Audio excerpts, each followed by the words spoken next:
Et maintenant, un petit zoom sur une revue que vous ne connaissez peut-être pas. Elle s'appelle Versus. C'est une revue apériodique, c'est-à-dire qu'il en sort 2 ou 3 chaque année. Nous avons rencontré un des rédacteurs. Il s'appelle Nicolas Zugasti et il habite en région Midi-Pyrénées.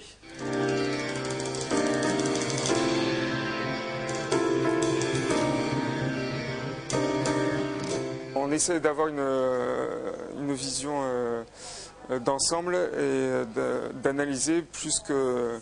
et de critiquer en même temps les films. C'est vraiment quelque chose c'est vraiment des articles de fond par rapport à ce que peuvent faire des magazines qui sont vraiment dans l'actualité et qui sortent tous les mois. Suivant les retours du lectorat, ils n'arrivent pas trop à nous définir parce que de temps en temps on a des couvertures sur Die Hard, sur Verhoeven avec Starship Troopers. D'autres fois c'est les couvertures avec Gaspard Noé, Vidéodrome ou le Dahlia Noir. Donc ils n'arrivent pas très bien à nous situer. On n'est pas cantonné à une seule vision du cinéma.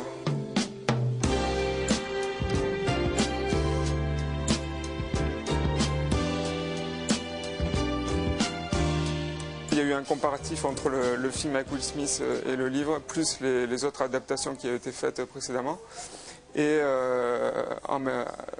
inclus avec ce dossier, donc toutes 6-7 pages sur tous ces films qui se sont inspirés plus ou moins de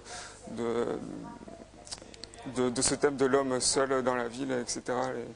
Les films post-apocalyptiques, sans que ça fasse référence spécifiquement à I Am Legend.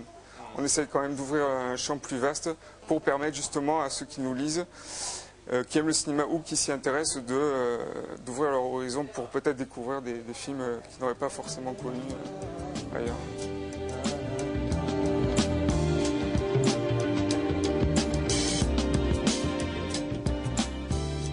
Ça s'engueule, non, ça reste, c'est pas très véhément, mais c'est vrai qu'il y en a qui adorent par exemple Spielberg, d'autres qui l'aiment moins, donc à chaque fois c'est des échanges d'arguments, et d'autres essaient de rebondir dessus, etc.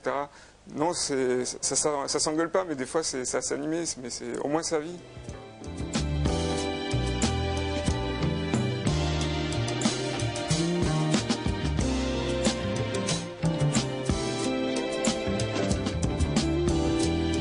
Il y aura un dossier sur tous ces films comme Cloverfield, Redacted, justement on va y revenir un peu dessus, Rec, Diary of the Dead qui va arriver bientôt.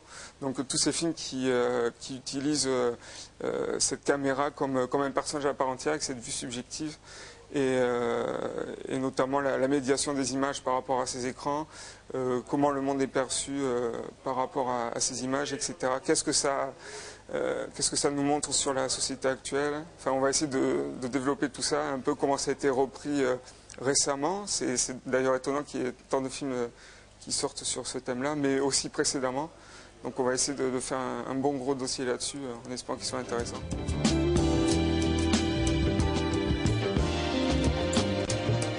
Il y a aussi une rubrique très intéressante, c'est les films honteux.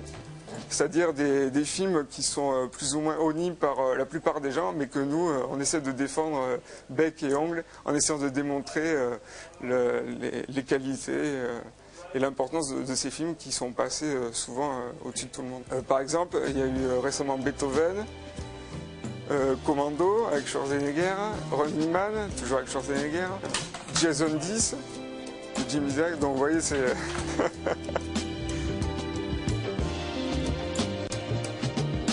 De temps en temps, on en discute sur le forum, sur les mails qu'on reçoit, sur les lettres enflammées, on n'a pas eu de lettres d'insultes encore, je pense pas, enfin que je demande à Stéphane.